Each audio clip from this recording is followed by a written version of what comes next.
नमस्ते, मैं अलका ठाकुर हूँ और आप सभी का अलका मेडिकल क्लासेस में स्वागत है। तो आज हम फिर से क्या पढ़ने वाले हैं। आपको सबसे पहले क्या करना है, जैसा कि मैं हमेशा बोलती हूँ, आपको क्या करना है, आपको एक पेन लेना है, एक कॉपी लेना है और साथ में पानी का बोतल जो है वो छोटा सा ही रख लेना है, ताकि आपको डिस्टर्बेंस ना हो और पूरे फुल अटेंशन के साथ आप मेरे साथ इस लेक्चर को अटेंड कीजिए और सीखिए आपको क्या क्या पढ़ना है। तो मेडिकल सर्जिकल नर्सिंग का जो आज का लेक्चर है वो क्या है, जो आज का लेक्चर है वो 13वां लेक्चर है, मतलब लेक्चर 13 है। ये मैं यहाँ पे लिख देती हूँ, लेक्चर कौन सा है, 13।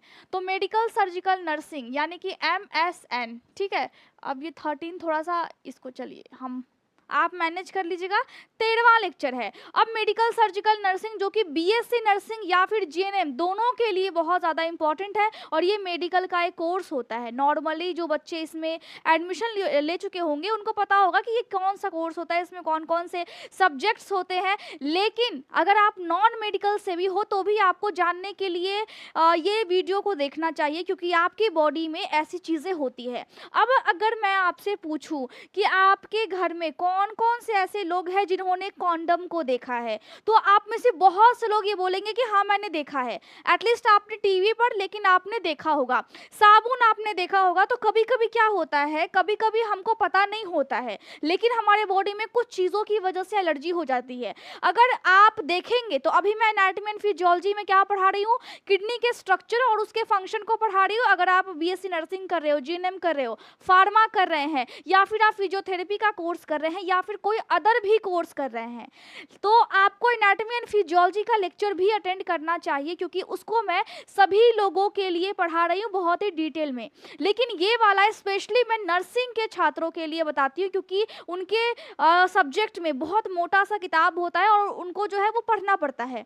तो इसमें क्या है कि इसमें अगर आप उस फील्ड से नहीं भी हो तो भी आपको जानना चाहिए। अब देखिए कि जब आप साबुन का इस्तेमाल करते हैं, क्या करते हैं, कभी कभी हम अपने पूरे बॉडी में साबुन को लगाते हैं और अपने प्राइवेट एरिया में भी लगाते हैं। अब देखिए हमारा जो बॉडी है वो बहुत ज़्यादा सेंसिटिव है, लेकिन हम इसको सेंसिटिव मानते नहीं हैं। आपको ये पता है कि बॉडी के अंदर में कोई भी चीज़ ऐसी नहीं जानी चाहिए जो कि आपकी बॉडी को जा करके नुकसान पहुंचाए, लेकिन साबुन को आप, चाहे मेल हो या फिर फीमेल हो, साबुन को आप क्या करते हैं, साबुन को आप इस्तेमाल करते हैं और प्राइवेट एरिया में भी करते हैं जहां का पीएच एसिडिक होता है। यानी पीएच क्या होता है, पीएच एक स्केल होता है। चलिए अब हम पेन को चेंज कर लेते हैं, ठीक है। पीएच क्या होता है, पीएच एक स्केल होता है और ये स्केल है ना, सो 14 तक होता है, ठीक है। तो बीच में 7 होता है। तो पानी का जो पीएच है, यानी कि हम एक तरह से मापक दंड को यहाँ पे तैयार करते हैं, जिसकी मदद से हम ये जान पाते हैं कोई चीज़ का जो पीएच है वो अम्लीय है या फिर क्षारीय है। अब अगर इंग्लिश में बोले तो या तो वो एसिडिक है या फिर बेसिक है, और बेसिक को दूसरे शब्दों में भी हम अल्कलाइन भी बोलते हैं। तो यहाँ पे क्या हो गया कि 7 से नीचे है तो एसिडिक है, 7 से ऊपर है तो बेसिक है भैया, ठीक है। लेकिन होता क्या है कि जो आपके वजाइना का पार्ट है, कोई अगर फीमेल है उसके अगर वजाइना का पार्ट है, या फिर कोई मेल है उसकी अगर पेनिस के आसपास का कोई पार्ट है, या फिर पेनिस के अंदर का जो स्किन है जो रेड वाला होता है, उसका जो पीएच होता है वो एसिडिक होता है। अब बॉडी में जो फ्लूइड्स होते हैं वो किस तरीके से होता है वो मैंने आपको बताया था रिप्रोडक्टिव सिस्टम में, लेकिन अभी हम किडनी से संबंधित कुछ समस्याओं को पढ़ रहे हैं। तो इसीलिए मैं आपको ये समस्याओं को बताने से पहले ये बता रही हूँ कि आखिर ऐसा क्यों हो जाता है। आपने देखा होगा कि जब भी आप प्राइवेट पार्ट में साबुन का इस्तेमाल लंबे टाइम से करते हैं, चाहे आप मेल हो चाहे आप फीमेल हो, तो क्या हो जाता है, तो आपके उस वाले एरिया का जो स्किन है वो फिर ड्राई होने लगता है। मतलब ड्राई का मतलब क्या होता है, सूखने लगता है। वो स्किन का एरिया कभी कभी आपने ये नोटिस किया होगा कि खुजली भी करता है। तो ये क्या हो गया, ये साबुन के इस्तेमाल से होता है, क्योंकि साबुन जो है उसका जो पीएच मान्य है वो 7 से ऊपर है। यानी कि साबुन एक बेसिक चीज़ है, लेकिन आपकी बॉडी का जो वो जो भी एरिया है, जो आपका पार्ट है, जो अंग है, वो क्या है, वो एसिडिक है। तो यहाँ पे गड़बड़ हो गया, यहाँ पे हमने खुद से अपने ऑर्गन को डिस्ट्रॉय कर लिया, वहाँ के पीएच को हमने डिस्ट्रॉय कर दिया। तो क्या हो गया, इरिटेशन होता है, खुजली होता है। कभी कभी ऐसा भी होता है कि जब आपका वहाँ का स्किन का पीएच कुछ ना कुछ अलग हो जाए, यानी कि अम्लीय क्यों रहता है, कोई भी चीज़ का अगर जो इन्वायरमेंट है वो अगर अम्लीय है, इसका मतलब है कि बैक्टीरिया या फिर वायरस बाहर से जब बॉडी के अंदर प्रवेश करे तो बॉडी एक तरह से वो बोलते हैं ना कि गेट को लगाना, गेट एक द्वार को तय कर देता है, यानी कि अगर एसिडिक इन्वायरमेंट है तो कोई भी बैक्टीरिया आएगा या फिर वायरस आएगा तो वो फिर मर जाता है। जैसे अगर हम देखें तो ये वाली जैसे बैक्टीरिया कैसी होती है, ये होती है, देखिए। और नॉर्मली मैंने बताया था आपको कि किडनी में अगर इन्फेक्शन होता है तो वो जो इन्फेक्शन है वो बाहर से पेशाब के रास्ते से ही बॉडी के अंदर आता है। तो पिछले सारे लेक्चर्स में हमने ये डिस्कस किया है कि अगर किडनी में इन्फेक्शन हो जाए तो क्या दिक्कत हो सकता है। अगर आपके पाइप में किडनी से पेशाब अगर छन के आता है तो आपके अगर पाइप में इन्फेक्शन हो जाए तो क्या दिक्कत हो सकता है। आपके किडनी के पेशाब की थैली जहाँ पे पेशाब इकट्ठा होता है अगर उसमें दिक्कत हो जाए तो क्या दिक्कत होता है, कैसे हो जाता है, हम क्या कर सकते हैं। तो लास्ट जो हमारा बचा हुआ है वो है पेशाब का रास्ता। तो जब पेशाब के रास्ते में आप साबुन का उपयोग करते हैं या फिर कभी कभी आप कॉन्डम का इस्तेमाल करते हैं, और वो जो कॉन्डम है अगर आपको उससे एलर्जी हो गया, अगर उसमें केमिकल है, आपकी बॉडी को वो सूट अगर नहीं किया तो वहाँ पे पेशाब के रास्ते में आपको इन्फेक्शन या फिर इरिटेशन हो सकता है, जलन भी महसूस हो सकता है, पेशाब करते टाइम में आपको दर्द भी हो सकता है। लेकिन कभी कभी ये होता है कि आपका वो जो स्किन है वो उसका पीएच अगर चेंज हो गया है साबुन करने की वजह से या फिर कोई केमिकल का इस्तेमाल करने की वजह से, तो ये जो बैक्टीरिया भाई साहब है और ये जो वायरस भाई साहब है ना, ये बस ताक मतलब देखते रहते हैं। आपको बस देखेंगे, बोलते हैं ना कि एकदम रेडी हो करके देखना, ताक झांक करना, वो देखते हैं कि आप क्या गलती कर रहे हैं और बहुत ही तेजी से, बहुत फटाक से आपकी बॉडी के अंदर फिर वो प्रवेश कर जाते हैं। जैसे ही आपकी बॉडी के अंदर बैक्टीरिया या फिर वायरस प्रवेश करते हैं तो आपकी बॉडी में, यानी कि यहाँ पे कहाँ पे प्रवेश किया है, यहाँ पे आपके पेशाब के रास्ते का जो पीएच है वो गड़बड़ हुआ है ना, तो वहां पे बैक्टीरिया और वायरस जो है वो पहले से ही खड़े थे। जैसे तालिबान कैसे कर रहे हैं ना, हर जगह कब्जा कर रहे हैं, वैसे ही यहाँ पे ये तालिबानी ही है। तो 80% जो है वो ई कोलाई बैक्टीरिया, जो बैक्टीरिया होती है उसका कुछ स्ट्रक्चर इस टाइप का होता है। अब देखिए इतनी छोटी सी है लेकिन आपकी बॉडी में जा करके बहुत ज़्यादा तहलका मचा देगी। अब सबसे पहले ये कैसे एंटर की, आपके पेशाब के रास्ते से एंटर की। अब क्या है, अब इन्फेक्शन सबसे पहले पेशाब के रास्ते में लगता है, लेकिन अगर आप ध्यान नहीं देते हैं तो फिर दिक्कत हो जाता है। पेशाब आप करेंगे, अगर आप एक मेल हैं तो आप पेशाब करेंगे तो आपको दर्द महसूस होगा, आपके सीमेन में वहां पे आपको खून देखने को मिल सकता है, आपके कमर के आसपास आपको दर्द हो सकता है। अगर आप फीमेल है तो आपके पेट में दर्द महसूस हो सकता है। महसूस होगा क्या, महसूस आपको होगा। और ये जो आप देख रहे हैं ना कि वायरस है, ये वायरस 20%, ये 80% बैक्टीरिया और 20% कुछ वायरस ऐसे होते हैं जैसे कि आप कह लीजिए कि हर्पिस सिम्प्लेक्स वायरस। तो इसका जो स्ट्रक्चर होता है देखिए कितना ज़्यादा ये जटिल है ना। तो जब वायरस आपके बॉडी में हमला करते हैं तो कभी कभी समझ में नहीं आता है कि आपकी बॉडी में क्या दिक्कत है। आप अल्ट्रासाउंड करवा रहे हो, आप एक्सरे करवा रहे हैं, आप यूरिन का जांच करवा रहे हैं, लेकिन ये पकड़ में नहीं आती है। 20% ही सही, लेकिन ये जो आपका हर्पिस सिम्प्लेक्स वायरस हो गया तो ये आपकी बॉडी में जा करके ये इन्फेक्शन को पैदा करते हैं और साथ में अपनी संख्या को बढ़ाते हैं। साथ में पेशाब के रास्ते में अगर इन्फेक्शन है तो फिर वो कोशिश करेंगे कि आपके किडनी तक वो इन्फेक्शन पहुंच जाए। इसीलिए मैं बोलती हूं कि हाइजीन मेंटेन करना बहुत ही ज्यादा इंपॉर्टेंट है। अगर आप इत्र का उपयोग करते हैं जो कि आप देख रहे हैं इसमें, तो भी आपको दिक्कत हो सकता है, पेट में बहुत ज्यादा ऐंठन आपको महसूस होगा। तो आपको सारे सिम्टम ये देखने को मिलेंगे जब आपको क्या है, जब आपके पेशाब के रास्ते में इन्फेक्शन लगा है उस टाइम में आपको ये सारे दिक्कत होंगे। अब हम इसको मेडिकल टर्म में क्या बोलते हैं, यूरेथ्राइटिस बोलते हैं। क्या बोलते हैं, क्योंकि आपके पेशाब का जो रास्ता होता है उसको मेडिकल टर्म में हम यूरेथ्रा बोलते हैं। क्या बोलते हैं हम उसको बोलेंगे यूरेथ्रा, ठीक है। अब इसमें क्या है, इसमें जब भी इन्फेक्शन लगेगा, चाहे वो बैक्टीरिया का हो या फिर वो वायरस का हो, तो उसके लास्ट में क्या लगता है, आइटिस लगता है। क्यों, क्योंकि इन्फेक्शन की वजह से वहाँ पे सूजन हो जाता है। तो पेशाब के रास्ते में अगर इन्फेक्शन लगा है तो वहाँ पर हो गया है सूजन, और वो इन्फेक्शन आपकी बॉडी के अंदर, आपके थैली और आपके पेशाब के जो ट्यूब लाइक स्ट्रक्चर जिसको हम बोलते हैं यूरेटर मेडिकल टर्म में, मैंने आपको बताया था एनाटॉमी एंड फिजियोलॉजी के लेक्चर में। कोई भी दिक्कत होता है आप टेलीग्राम ग्रुप पे जाइए, जाकर के आप पूछ सकते हैं, मैसेज कर सकते हैं। फ़ोन नंबर अभी आपको सिर्फ 11 से 3 बजे तक खुला रहेगा। उस टाइम में जो भी स्टूडेंट है सिर्फ वो फ़ोन करे बस, क्योंकि टाइम नहीं होता है आपका फ़ोन को अटेंड करने का, ठीक है। और अगर कोई और अदर प्रॉब्लम होता है तो आप अदर सोशल साइट से वहाँ भी आप कनेक्ट कर सकते हैं, लेकिन टेलीग्राम ग्रुप पे मैं ज़्यादा एक्टिव रहती हूँ। अगर आपको डू यू नो सीरीज़ देखना है जो कि 299 का है, उसमें 10 वीडियो है और वो वीडियो आपके लिए सचमुच, चाहे आप मेडिकल के छात्र हो, नर्सिंग के छात्र हो या फिर नहीं भी हो, नॉन मेडिकल के आप हो, कोई भी आप मेडिकल कोर्स से दूर दूर तक आपका कोई लेना देना बिल्कुल नहीं है, तभी भी आपको वो चीज़ें देखनी चाहिए और आपको सीखना चाहिए। अगर आपका मन करता है तो आप जा करके उसमें एनरोल कर सकते हैं, ठीक है। तो यहाँ पे मैंने क्या बताया, यहाँ पे मैंने ये बताया कि अगर पेशाब के रास्ते में इन्फेक्शन होता है, इससे पहले हमने पढ़ा है कि आपके पेशाब की थैली में जहाँ पर पेशाब इकट्ठा होता है, अगर वहाँ पे इन्फेक्शन होता है तो क्या हो जाता है। तो यहाँ पे हम क्या पढ़ रहे हैं कि पेशाब के रास्ते में इन्फेक्शन हुआ है ना, तो वहां पर सूजन हो जाता है, जिसकी वजह से हम उसको क्या बोलते हैं, यूरेथ्राइटिस, क्योंकि उस जगह का नाम अंग्रेजी में क्या है, यूरेथ्रा है। तो यहाँ पे मैंने आपको ये बताया क्लिनिकल मैनिफेस्टेशन यानी कि सिम्टम्स मैंने आपको बता दिया, बातों बातों में ही मैंने आपको बता दिया कि क्या हो जाता है। सिम्टम्स क्या होते हैं, पेट में दर्द होता है, पेशाब में जलन महसूस होता है, पेशाब करते टाइम में आपको दर्द होगा, मेडिकल टर्म में हम उसको क्या बोलेंगे, मेडिकल टर्म में हम उसको बोलेंगे डायसूरिया। मैं बहुत सारे लेक्चर्स में मेडिकल टर्म आपको बताती हूँ, स्पेलिंग आपको बताती हूँ ताकि आपको समझ में आए। अब यहाँ पे कारण मैंने आपको बताया है, साबुन की वजह से हो सकता है, कॉन्डम आप इस्तेमाल करते हैं उसकी वजह से, उसमें जो केमिकल जेली लगा होता है उसकी वजह से, कॉन्ट्रासेप्टिव पिल जो कि आप गर्भ निरोधक जो गोलियां होती हैं उसकी वजह से हो सकता है। किसी को पेशाब के रास्ते में इन्फेक्शन है और आपने उसके साथ सेक्स कर लिया, उस टाइम में हो सकता है।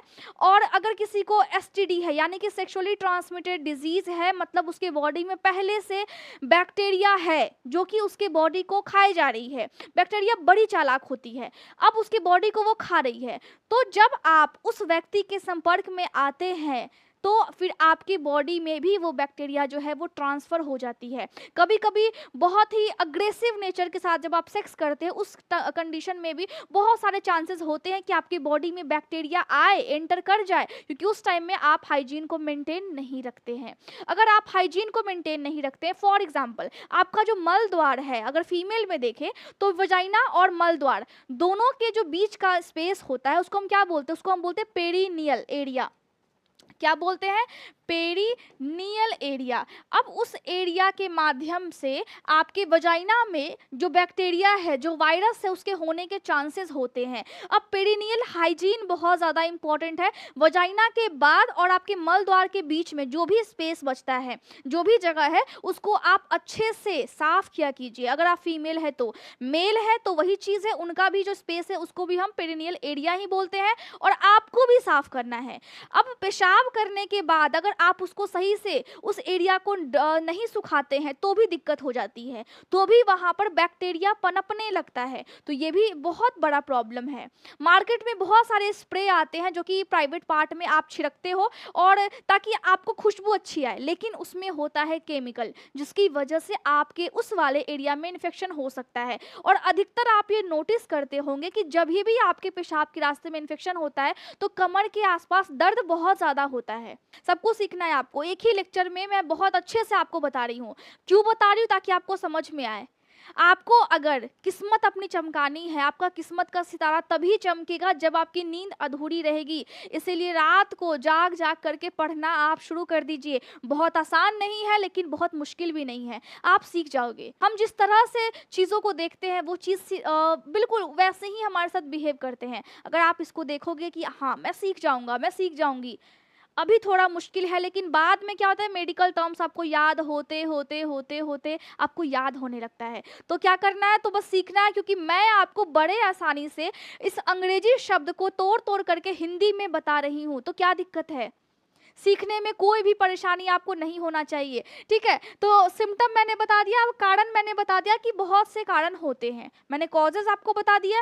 अब क्या है कि डायग्नोस्टिक इवैल्यूएशन, अगर कभी पेशाब के रास्ते में किसी को भी इन्फेक्शन है तो हम कैसे कंफर्म करेंगे कोई पेशेंट आया है या फिर आपको ही है। सबसे पहले हम क्या करेंगे, सबसे पहले हम DRE कर सकते हैं, इसका मतलब है डिजिटल रेक्टल एग्जामिनेशन। अब ये क्या होता है, ये सिर्फ पुरुषों में किया जाता है, ये वाला प्रोसीजर, ये फीमेल में ट्राई नहीं किया किया जाता है। आजकल बहुत कम हो गया है, लेकिन पहले होता था, ज़्यादा पुरुषों में ही होता था हमेशा से।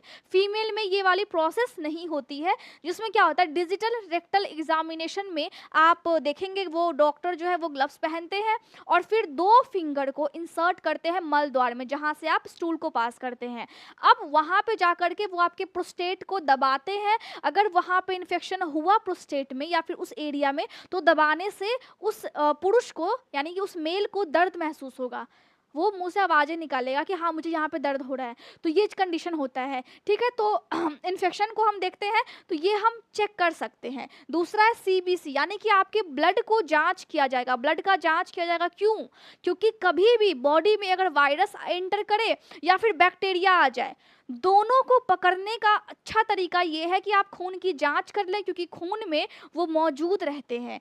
इसके अलावा सी रिएक्टिव प्रोटीन बॉडी का बढ़ा हुआ रहेगा। अब ये क्या होता है, बॉडी में कहीं भी अगर आपके बैक्टीरिया या फिर वायरस या फिर कोई और भी आपको रोग है, अगर आप सी रिएक्टिव प्रोटीन का टेस्ट करवाते हैं, जांच करवाते हैं, तो वो अगर बढ़ा हुआ मिले, इसका मतलब है बॉडी के अंदर सूजन पैदा हो रही है, कहीं ना कहीं इन्फेक्शन है, क्योंकि इन्फेक्शन की वजह से ही बॉडी के अंदर सूजन पैदा होता है। तो इतना समझ में आ गया। अब क्या होता है पेल्विक अल्ट्रासाउंड। पेल्विक अल्ट्रासाउंड का मतलब है कि चाहे मेल हो चाहे फीमेल हो, उसके पेल्विक यानी कि जो कमर के आसपास के जो ऑर्गन रिप्रोडक्टिव पार्ट्स है उसका हम अल्ट्रासाउंड करते हैं, क्योंकि वहाँ पे उसकी साइज बड़ी तो नहीं है, वहाँ पे कोई इन्फेक्शन की वजह से बहुत ज़्यादा सूजन तो नहीं इकट्ठा हो गया, कहीं पस सेल्स तो नहीं है, कहीं पस तो नहीं बन रहा है, कहीं फ्लूइड इकट्ठा तो नहीं हो रहा है, सारी चीज़ों को हम देखते हैं। तो हम ये चीज़ें चेक करते हैं। पेशाब का जाँच करेंगे तो यूरिन एनालिसिस कहते हैं, और पेशाब में अगर हम देखते हैं कि बैक्टीरिया है तो कौन सी है, उसको हम बोलते हैं यूरिन कल्चर। पेशाब का बड़े अच्छे से जांच किया जाता है। तो इन चीज़ों को हम टेस्ट करते हैं और कंफर्म करते हैं, और ये भी हम कंफर्म करते हैं कि अच्छा उसके पेशाब के रास्ते में अगर इन्फेक्शन है तो आप उस पेशाब के रास्ते से एक कॉटन डाल करके, एक आता है स्वैब डाल करके, वहाँ का जो भी फ्लूइड है उसको आप इकट्ठा करके माइक्रोस्कोप में देखा जाता है कि वहाँ पर अगर बैक्टीरिया पनप रही है तो कौन सी पनप रही है, जिसकी वजह से हम ये कंफर्म कर पाते हैं कि अच्छा इनको पेशाब के रास्ते में अगर इन्फेक्शन है। तो कभी कभी ऐसा होता है कि गंभीर समस्या होती है अगर ये एसटीडी वाली बैक्टीरिया गई है आपके पेशाब के रास्ते में, तब यानी कि आपके यूरेथ्रा के रास्ते में अगर गया हुआ है तब। लेकिन अगर हल्का फुल्का ई कोलाई का इन्फेक्शन है ना तो फिर ठीक हो जाएगा, टेंशन लेने वाली कोई भी बात नहीं है, आप ठीक हो जाओगे। लेकिन ये जो पेशाब के रास्ते में इन्फेक्शन जो मैं आपको बता रही हूँ, ये बॉडी के अंदर किडनी तक नहीं पहुँचना चाहिए, लेकिन अगर किडनी तक नहीं पहुँचे फिर आप ठीक हो जाओगे। अब क्या करना है, अब पेशेंट को कम से कम हम क्या देते हैं, मैनेजमेंट करते हैं, यानी कि दवाइयाँ देंगे ताकि वो ठीक हो जाए। अगर बैक्टीरिया है तो एंटीबायोटिक देंगे, साथ में हम नसेट्स देते हैं, क्योंकि अगर बॉडी में कहीं भी सूजन है उसको हम खत्म करने के लिए आइबुप्रोफेन या फिर एसिटामिनोफेन देते हैं पेशेंट को, ताकि उसको दर्द से आराम भी मिले और सूजन भी उसका कम हो जाए।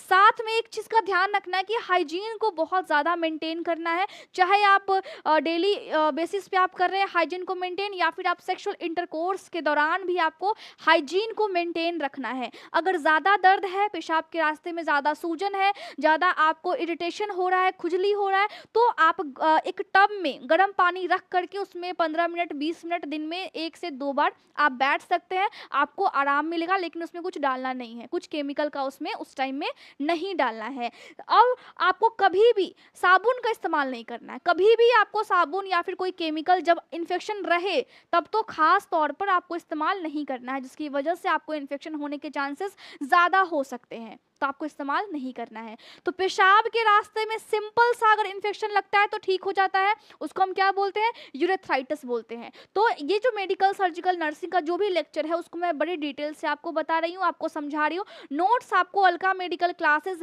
एप्लीकेशन पर मिलेंगे फ्री पीडीएफ वाले फाइल में, ठीक है। तो जाकर के आप वहाँ से उसको अपलोड कर सकते हैं। तो अभी इसके नोट्स मैं थोड़े टाइम के बाद दूंगी जब आप बोलोगे टेलीग्राम ग्रुप पे। और कोई भी आपको जानकारी चाहिए, क्लासेस आ रहे हैं नहीं आ रहे हैं, डेली शाम 6 बजे यूट्यूब पर क्लासेस आ जाते हैं, 6 से 7 के बीच में आते हैं। अगर नहीं आते हैं तो मैं आपको टेलीग्राम के ऊपर अपडेट कर देती हूँ कि हाँ आज क्लास नहीं आएगा। तो जा कर के आप उससे जुड़िए, उस ग्रुप से, और फिर आपको जानकारी मिलती रहेगी। बार-बार आपको परेशान होना नहीं पड़ेगा। आपको अच्छे तरीके से, मैं बड़े प्यार से, बहुत तरीके से इंग्लिश को तोड़-तोड़ करके मैं आपको बता रही हूँ, बहुत ही क्या बोलते हैं ना, बहुत नॉर्मल ईज़ी भाषा में। तो आपको सीखना है, आपको समझना है, क्योंकि ये जो शब्द है, ये बड़े टफ़ हैं, लेकिन मैं आपको सिखा रही हूँ तो आप सीख जाइए। क्योंकि आपको बाद में लोगों की सेवा करनी है, और मैं उम्मीद करती हूँ कि आप बहुत अच्छे से पढ़ेंगे और फ्यूचर में बहुत ज़्यादा आप आगे जाएँगे। और मैं भी कोशिश कर रही हूँ, आप भी कोशिश कीजिए, और हम साथ-साथ पढ़ेंगे, और हमें आगे की क्लासेस में बहुत मज़ा आने वाला है, क्योंकि आगे हम और अच्छे तरीके से पढ़ने वाले हैं। Thank you so much.